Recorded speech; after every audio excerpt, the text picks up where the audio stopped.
I don't really regret anything because everything led me to here. And here, there is a level of self-awareness, there is a level of self-love, there's a level of self-trust that I did not have before everything.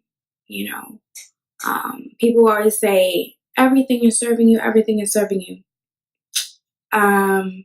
No, you have to allow everything to serve you. Everything is not serving you. If something happens and you get stuck and you can't move past it and you can't transmute it and you can't allow it to be the foundation for something greater. And so you kind of have to allow and kind of work at making things serve you. So everything is serving you if you choose to do something with it, if you choose to be an alchemist, if you choose to apply energy to whatever is given to you and not just leave it and say, oh, this happened, that's it. You know what I'm saying? It's not serving you. If it's imprisoning you, it's not serving you. And so a lot of times, and even for me, something happened and I just got stuck. And I allowed that thing to swallow me. And the difference now is like, okay, I allowed it to swallow me. It brought out all these different things. And now I will use everything.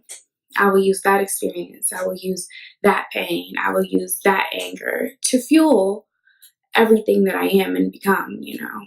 And that is a good way of transmuting, or writing a song about it, or writing about it, or, you know, allowing that to be the drive, the reason I do what I do, you know. But everything only serves you if you choose to allow it to serve you. And I'm very, you know, understanding, but I do realize that a lot of us just accept being victims. I think that, you know, we've kind of just like, people want to be heard and understood so much that it's okay to be the victim, because the victim gets support, the victim gets a pass, the victim gets understanding.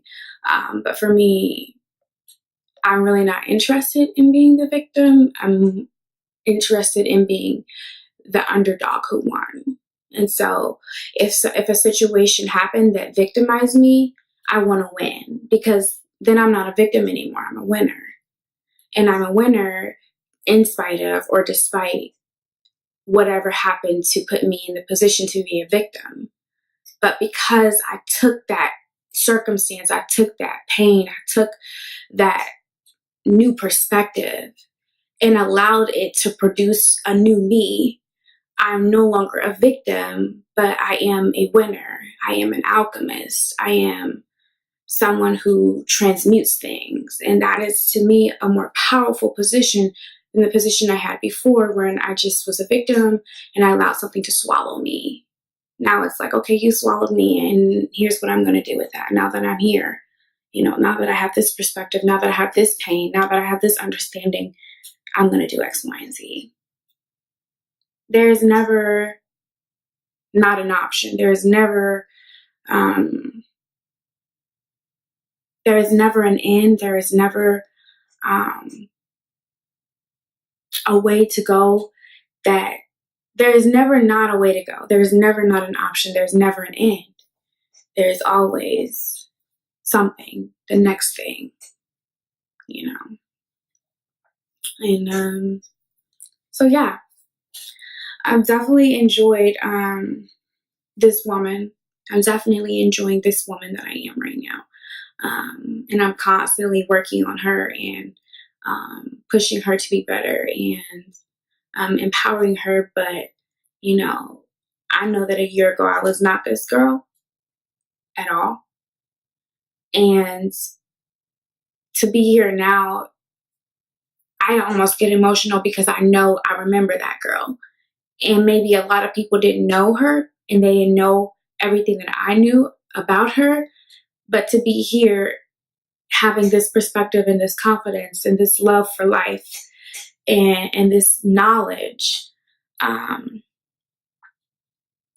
I'm appreciative of that girl, and I know that um, I appreciate her more, because even when we were in that space, we were working to be here. Even when we were in that dark space, or we were in the unknown, or we were in the depressed, or whenever we were in, we were working to be this woman that we are right now. And so I'm appreciative of this woman, and I'm sure she will evolve several times over in this lifetime, but I'm appreciating the active participation I put in to being here, to being who I am.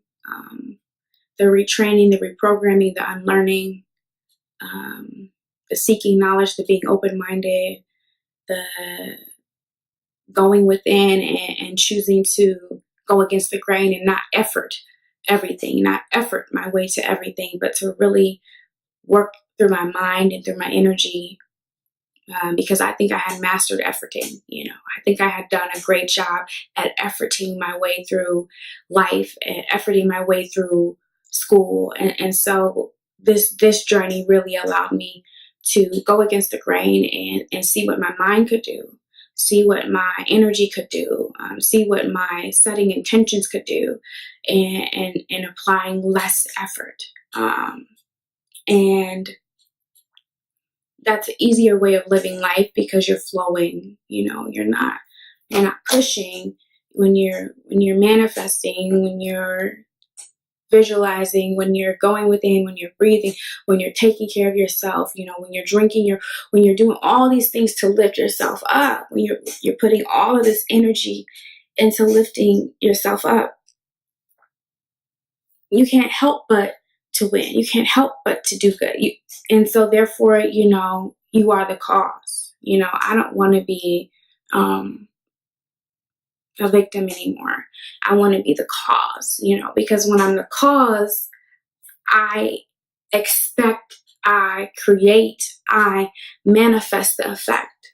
But when I'm just going through life unconscious, or just willy-nilly, or just, and not saying I need to be, I want this, but like applying intention to everything. But when I'm just all over the place, then I'm someone else. I'm the effect, or I'm dealing with the effects. And I just much rather create the effects. And so I really appreciate being the cause and producing and creating the effect, and not having to deal with the effects, or being the effective, and not knowing. I'm very intentional when it comes to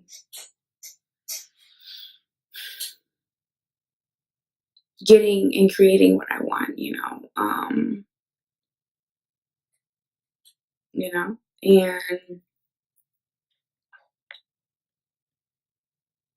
I'm proud of myself for studying, for opening my mind, for looking at the world from multiple perspectives, for seeking out knowledge and not stopping at the law of attraction, not stopping at alchemy, but just going into studying everything, and being open to everything, and then deciding what's best for me, what serves me the most, what is something that I can resonate with and hold on to. And yeah, sooner you can quiet the voices of other people, or the opinions of other people, or how much those opinions matter to you, the sooner you can just say, the quicker you can get to what you want, the quicker you can get to your purpose, the quicker you can attract what you want. The sooner you can say, I don't care what you think. I don't care what you say about me. I don't care how you feel. I'm going to do X, Y, and Z. The quicker you can get to what you want. You sitting around taking everybody else's opinion into consideration and scared to move because of so and so and so and so, it's going to slow you down, slow you down, slow you down. And I just see a lot of people, they get slowed down from who they really want to be and who they really could be, including myself, because they care about what people are going to say or think. But when I went through my stuff, I didn't really, have much of stuff. I was like, this is like the lowest. For me, that was my low. Like, okay, my mama think I'm crazy. She wrote a 6-page letter about me. My mama think I'm stupid. My mama think I'm crazy. Everybody think this about me. I look like a failure. Once I got through all of that, it's like this. When I was in high school at Wellington, I used to get bullied. Oh my God. And for like the first 3 months, I was just like crying, like sad, didn't want to go. And then after a while, it was just like, when you hit your low, it was like, okay. You know what I'm saying? Like I had been through it all. Okay, I was eating by myself. Like you get a little comfortable. Sometimes when you hit rock bottom, you get comfortable in the pain. And once you ease into the pain and you're like, oh, this is where I'm at. Okay. You know what I'm saying? You've made peace with it, And somehow, once you make peace with it, it's like you're less fearful. Once you make peace with your rock bottom or your pain or whatever you hit, you're less fearful because you've experienced that. And then you can approach life with a fearlessness because you went through what you went through. Because you're not so fearful because you went through something you never thought you would go through and you made it through. And so you're less fearful because you know what you're capable of. And then you can approach life with a zest and a zeal and a hunger and a chase and everything because you've had a taste of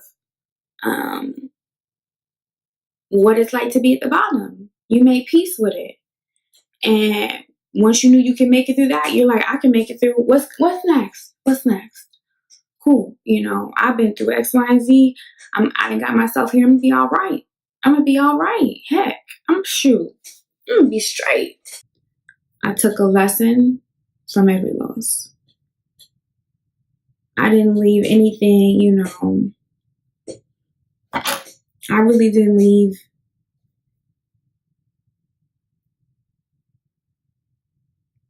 anything without learning from it, without analyzing, without reflecting and say, oh, or without, getting to the next stage and then being like, oh, that's why that had to happen. That's why that had to happen like that,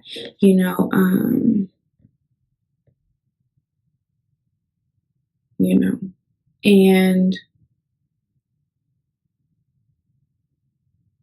you appreciate it more because you're like, oh, okay, like that led me to that. Had it not been for this situation, for this painful experience, I wouldn't know this, or I wouldn't have met this person, or I wouldn't have had this experience. And had I not gone through X, Y, and Z, I wouldn't know what I know. And because I know what I know, I'm more knowledgeable from having that experience. I'm a better person from having that experience. I'm a stronger person from experiencing that pain. I'm a smarter person for knowing what I did wrong. You know what I'm saying? Like, thank you.